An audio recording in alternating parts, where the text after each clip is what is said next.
ASM info viewers அனைவருக்கும் வணக்கம். நான் டாக்டர் நித்யா, சித்தா ஃபிசிஷியன். உங்களுக்கு இளமையாக இருக்கணுங்க. இளமையாக இருப்பதற்கு என்ன மாதிரியான உணவுகள் எடுக்கலாம்?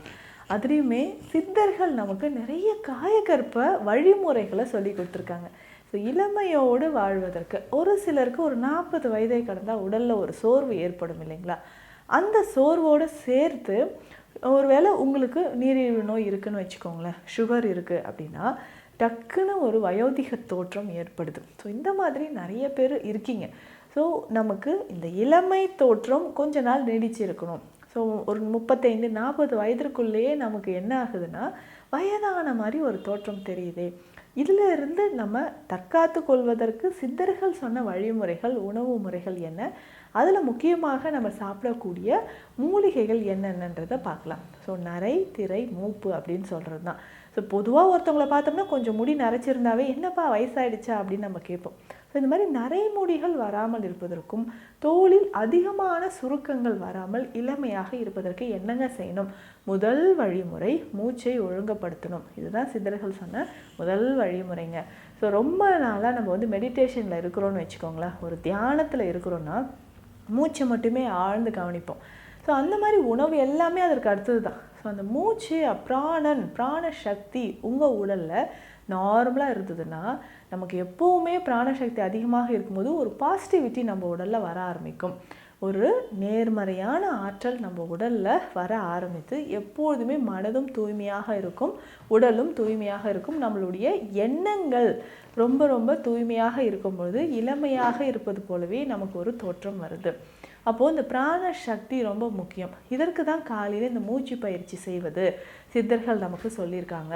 இந்த மூச்சே மருந்து. அதுதாங்க எல்லா நோய்களுக்குமே நம்மளுடைய மூச்சை, சுவாசத்தை நம்ம ஆழ்ந்து கவனிக்கும் பொழுது உடலில் இருக்கக்கூடிய பல நோய்கள் உங்களுக்கு குணமாக ஆரம்பிக்குது. தொடர்ந்து நல்ல காலையில் ஒரு மூச்சு பயிற்சி எடுத்துக்கிட்டே வரும்பொழுது கொஞ்சம் கொஞ்சமாக உங்கள் உடலில் இருக்கக்கூடிய அந்த தேவையற்ற கழிவுகள் வெளியேற ஆரம்பிக்கும். நுரையீரல் பலப்படுது. நுரையீரல் தானுங்க ரொம்ப முக்கியம்.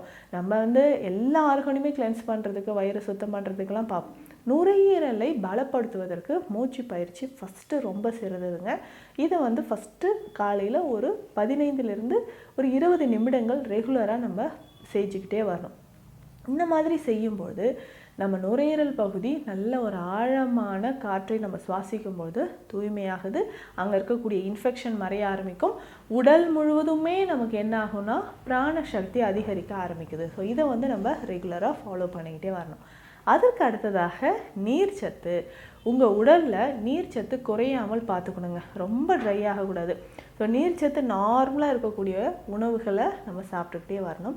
ஸோ இது எல்லாமே சாப்பிடும்பொழுதும் உடலுக்கு தேவையான அளவுக்கு நமக்கு நீர்ச்சத்து உடலில் கிடைக்க ஆரம்பிச்சதுன்னா இளமையோடும் இருக்கலாம். இதில் முக்கியமாக சில சாறு வகைகள். ஸோ நம்ம என்றுமே இளமையாக இருக்க நமக்கு தெரியும். நெல்லிக்காய் ரொம்ப ரொம்ப சிறந்தது. நெல்லிக்காய் சாரோடு கொஞ்சமாக மஞ்சள் பொடி சேர்த்து குடிச்சிக்கிட்டே வரணுங்க. இதை எத்தனை நாட்கள் குடிக்கலாம்? ஒரு மண்டலம் நம்ம தொடர்ந்து இதை குடிச்சிக்கிட்டே வரும்பொழுது உடலுக்கு தேவையான அத்தனை சக்திகளும் இளமையாக இருக்கவும், உடலில் இருக்கக்கூடிய கழிவுகள் வெளியேறவும் இந்த நெல்லிக்காய் சாறு, மஞ்சள் பொடி சேர்த்து நீங்கள் குடிச்சிக்கிட்டே வாங்க. உடலில் ஸ்கின்ல இருக்கக்கூடிய டாக்ஸின்ஸ் ரிமூவ் ஆகுது. நிறைய பேருக்கு இந்த அட்டிகேரியா அப்படின்னு சொல்லக்கூடிய பிரச்சனை இருக்கும். ஸ்கின்ல ரேஷஸ் இருக்குது, அரிப்பு இருக்குது அப்படின்னு சொல்லுவாங்க. இது எல்லாமே சரியாகிறதுக்கு இதை நம்ம பயன்படுத்தலாம். ஸோ ரெகுலராக இதை நம்ம பயன்படுத்திக்கிட்டே வரும்பொழுது உடல் கழிவுகள், தோலில் இருக்கக்கூடிய கழிவுகள் உங்களுக்கு குணமாக ஆரம்பிக்கும். இதை தாண்டி வேறு என்னங்க செய்யலாம் அப்படின்னு சொன்னீங்கன்னா, ரெகுலராக நம்ம சாப்பிடக்கூடிய உணவில் அதிகமான காரம், எண்ணெய் சார்ந்த உணவுகள், ரொம்ப புளி சேர்த்து நீங்கள் சாப்பிட்றீங்க இல்லையா, இந்த புளி தான் உடலில் கழிவாக மாற ஆரம்பிக்கும். இதற்கு பதிலாக நான் என்னங்க செய்யலாம் அப்படின்னா, இந்த குடம்புளி அப்படின்னு சொல்கிறோம் இல்லைங்களா, அதை நீங்கள் பயன்படுத்தலாம். குடம்புளி பயன்படுத்தும் பொழுது இது உடலுக்குமே ஆரோக்கியத்தை தரும். பேட் கொலஸ்ட்ரால் நம்ம உடல்லேருந்து வெளியேற ஆரம்பிக்கும். ஸோ ரெகுலராக இந்த குடம்புளியை நீங்கள் பயன்படுத்திட்டு வரலாம். அதுவும் சாதாரணமாக இப்போ நம்ம பயன்படுத்தக்கூடிய புளி பார்த்திங்கன்னா உடலில் ரத்தத்தில் அதிகமான கழிவுகளை சேர்த்து விட்டுரும். அதனாலேயும் நமக்கு என்ன ஆகுனா மூட்டு சம்மந்தப்பட்ட பிரச்சனைகள், வயிறு சம்மந்தப்பட்ட பிரச்சனைகள், ஸோ டக்குன்னு நமக்கு ஒரு வயதான தோற்றம், இது எல்லாமே ஏற்படுது. இது சரி செய்கிறதுக்கு நம்ம என்ன பண்ணலாம்னா குடம்புளி நீங்கள் பயன்படுத்தலாம், நெல்லிக்காய் பொடி நீங்கள் சேர்த்து பயன்படுத்தலாம். இது எல்லாமே புளிக்கு மாற்றாக நம்ம பயன்படுத்தும் பொழுதும் இளமையாக இருக்கலாம்.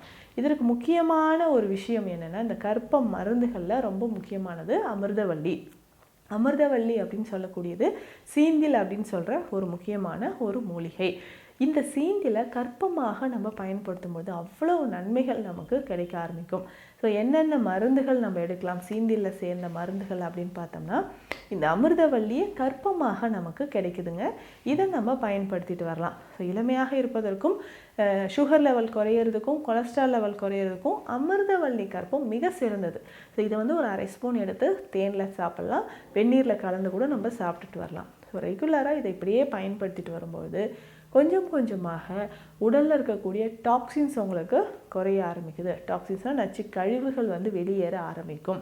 சருமம் பொலிவாக இருக்கும்.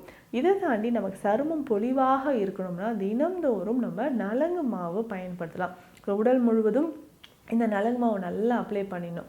ஸோ அப்ளை பண்ணிவிட்டு ஒரு 10 நிமிடங்களுக்கு அப்புறம் நீங்கள் குளிச்சுட்டு வரலாம். ஸோ குளியல் பொடியாகவே இதை பயன்படுத்திட்டும் வரலாம்.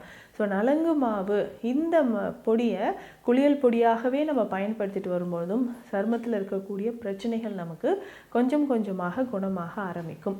இதை தாண்டி தண்ணீர் நிறைய குடிக்கணும், மஞ்சள் உணவில் சேர்த்துக்கணும், இஞ்சி, பூண்டு, மிளகு, சீரகம். ஸோ இந்த மாதிரி ஸ்பைசஸ் இது எல்லாமே நமக்கு என்னென்னா நம்ம பாடியில் இருக்கக்கூடிய டாக்ஸின்ஸை, தேவையில்லாத கழிவுகளை வெளியேற்றி நம்மளை இளமையாக வச்சுக்க உதவுங்க.